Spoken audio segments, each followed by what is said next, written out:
우리는 학교에서 역사를 배웠습니다. 날짜를 외우고 왕의 이름을 외우고 전쟁의 결과를 외웠습니다. 그리고 시험이 끝나면 조용히 잊었습니다. 그런데 이런 생각 해보신 적 있으신가요? 역사는 정말 사실일까? 누가 무엇을 위해 이 이야기를 기록한 걸까? 역사는 단순한 과거의 기록이 아닙니다. 그것은 지금 이 순간 우리가 세상을 어떻게 이해하고 어떻게 살아야 하는지를 결정하는 가장 강력한 힘입니다. 지금부터 우리가 역사를 보는 눈이 어떻게 변해왔는지 이야기해 보겠습니다. 역사의 탄생, 신의 뜻을 읽는 학문. 인류가 역사를 처음 기록하기 시작했을 때 그 질문은 단순했습니다. 왜 이 나라는 흥하고 저 나라는 망했는가? 대답 역시 단순했습니다. 신의 뜻이다. 고대 이집트의 서기관들은 파라오의 승리를 신이 부여한 정당성의 증거로 기록했고, 헤브라이 역사가들은 이스라엘의 흥망을 야훼와의 언약을 지켰느냐 어겼느냐로 설명했습니다. 중국의 사마천은 사기를 쓰면서 왕조의 흥망이 하늘의 뜻, 즉 천명에 달려 있다고 보았습니다. 이것을 순환사관이라고 부릅니다. 역사는 끝없이 반복된다. 영웅이 나타나고 제국이 세워지고 부패하고 무너지고 다시 새로운 영웅이 나타난다. 수천 년 동안 이것이 역사를 보는 지배적인 시각이었습니다. 그런데 18세기 유럽에서 뭔가 달라지기 시작했습니다. 과학처럼 역사를 쓴다. 실증주의의 등장. 1824년 독일 베를린의 한 역사학자가 선언합니다. 역사가의 임무는 과거가 실제로 어떠했는지를 보여주는 것이다. 레오폴트 폰 랑케. 이 한 문장이 역사학을 뒤흔들었습니다. 더 이상 신의 섭리를 이야기하지 않겠다. 더 이상 도덕적 교훈을 위해 사실을 꾸미지 않겠다. 오직 문서, 증거, 사실만을. 이것이 근대 역사학의 출발점, 실증주의 역사관입니다. 역사학은 처음으로 과학이 되려 했습니다. 국가문서보관소가 열리고 사료 비판 방법론이 만들어지고 역사학은 대학의 학문 분과로 자리 잡았습니다. 그런데 여기서 큰 질문이 생깁니다. 누가 그 문서를 썼는가? 왕의 기록, 귀족의 일지, 정복자의 보고서. 그 문서들을 쓴 사람들은 언제나 권력을 가진 자들이었습니다. 농민은, 여성은, 노예는 그들의 목소리는 기록 속에 없었습니다. 실증주의는 훌륭한 방법론을 만들었지만 누구의 사실인가? 라는 질문에는 답하지 못했습니다. 역사는 투쟁이다.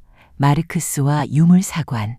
19세기 중반 런던 대형박물관 도서실에서 한 남자가 12시간씩 책에 파묻혀 있었습니다. 그는 말했습니다. 지금까지의 모든 역사는 계급투쟁의 역사다. 칼 마르크스. 마르크스는 역사를 전혀 다른 방식으로 보았습니다. 왕도, 신도, 영웅도 중요하지 않다. 진짜 역사의 동력은 생산수단을 누가 쥐고 있는가, 경제 구조다. 노예제 사회가 봉건제로, 봉건제가 자본주의로, 자본주의는 결국 사회주의로 나아간다. 역사에는 법칙이 있고 방향이 있다. 이것이 유물사관이자 진보사관입니다. 이 시각은 전 세계를 강타했습니다. 억압받던 사람들에게 역사는 처음으로 우리 편이 될 수 있었습니다. 그러나 20세기가 되면서 이 거대한 이론도 균열을 보이기 시작합니다. 역사는 정말 정해진 방향으로 발전하는가? 2차 세계대전, 홀로코스트, 핵폭탄, 진보를 믿기가 점점 어려워졌습니다. 보이지 않는 것을 보다 아나락파의 혁명. 1929년 프랑스 스트라스부르 두 역사학자가 작은 학술지를 창간합니다. 루시엥 페브로와 마르크 블로크. 그들의 메시지는 간단했습니다. 왕과 장군의 역사는 그만하자. 진짜 역사는 다른 곳에 있다. 그들은 물었습니다. 중세 농민은 하루에 몇 끼를 먹었는가?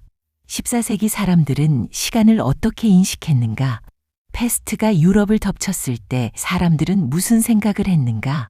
아나락파는 장기 지속이라는 개념을 제시했습니다. 역사에는 수십 년 단위로 바뀌는 사건도 있지만 수백 년, 수천 년에 걸쳐 서서히 변하는 기후, 지리, 인간의 심성 같은 것들이 있다. 이것들이 역사의 진짜 바탕이다. 이 시각은 역사를 영웅의 무대에서 평범한 인간들의 삶으로 내려오게 했습니다. 지금 우리가 사는 시대 탈근대와 다원적 역사관, 20세기 후반 역사학에 또 한 번의 지진이 일어납니다. 포스트 모더니즘. 철학자 미셸 푸코는 말했습니다. 역사는 사실의 기록이 아니라 권력이 만들어낸 이야기다. 여성사, 흑인사, 원주민의 역사, 성소수자의 역사, 그동안 주류 역사가 지워버렸던 목소리들이 20세기 후반부터 쏟아져 나오기 시작합니다. 이제 역사는 하나의 거대한 진실이 아닙니다. 역사는 단수가 아니라 복수입니다. 승자의 역사와 패자의 역사, 지배자의 역사와 피지배자의 역사, 남성의 역사와 여성의 역사, 서양의 역사와 비서양의 역사. 이것이 지금 역사학의 주류, 다원적 역사관입니다. 그렇다면 우리는 어떻게 역사를 봐야 하는가? 자, 여기까지 들으셨다면 오히려 더 혼란스러울 수도 있습니다. 신의 섭리, 경제 구조, 일상의 구조, 권력의 이야기? 도대체 역사는 무엇인가요? 저는 세 가지 렌즈를 권합니다. 첫 번째, 구조의 눈으로 보라. 어떤 사건을 볼 때 개인의 잘잘못만 보지 마십시오. 그 뒤에 있는 경제 시스템, 권력 구조, 제도를 보십시오. 임진왜란은 이순신의 영웅담이기 이전에 동아시아의 무역 패권을 둘러싼 구조적 충돌이었습니다. 두 번째, 인간의 눈으로 보라. 역사 속에는 선택의 기로에서 고민하는 사람들이 있습니다. 왜 저 사람은 그 순간 그 선택을 했을까? 나라면 어떻게 했을까? 역사는 남의 이야기가 아닙니다. 그것은 우리 모두의 가능성입니다. 세 번째, 현재의 눈으로 보라. 가장 중요한 질문은 이겁니다. 이 역사가 지금 나의 삶과 어떻게 연결되는가? 일제강점기 역사를 공부하는 것은 그 시절의 분노를 느끼기 위해서가 아닙니다. 오늘 우리 사회가 어떤 구조 위에 서 있는지, 우리가 무엇을 경계해야 하는지를 이해하기 위해서입니다. 역사학자 E.H. 칸은 말했습니다. 역사란 현재와 과거의 끊임없는 대화다. 역사는 완성된 책이 아닙니다. 우리가 지금 어떤 질문을 던지느냐에 따라 계속 다시 씌어집니다. 신학적 사관도 실증주의도 유물 사관도 아날학파도 탈근대 역사관도 모두 그 시대 사람들이 자신의 현실을 이해하기 위해 만들어낸 눈이었습니다. 그렇다면 지금 우리에게 필요한 눈은 무엇일까요? 아마도 이런 눈이 아닐까 싶습니다. 하나의 거대한 이야기를 맹목적으로 믿지 않되 허무하게 모든 건 다 상대적이야라고 포기하지도 않는, 구조를 보면서도 인간을 보고 과거를 공부하면서도 현재에 질문하고 다양한 목소리를 들으면서도 자신의 판단을 포기하지 않는 눈. 2024년 노벨문학상 수상자 한강 작가는 이렇게 말합니다. 과거가 현재를 도울 수 있는가? 죽은 자가 산 자를 구할 수 있는가?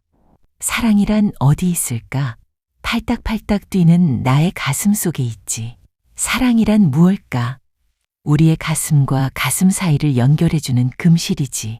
역사는 죽은 자들의 이야기가 아닙니다. 역사는 지금 살아있는 우리가 어떻게 살 것인가를 결정하는 가장 오래된 지혜입니다. 오늘도 역사는 쓰여지고 있습니다. 그리고 그 역사를 쓰는 사람은 바로 지금 이 영상을 보고 있는 당신입니다. 역사를 아는 자가 미래를 만든다.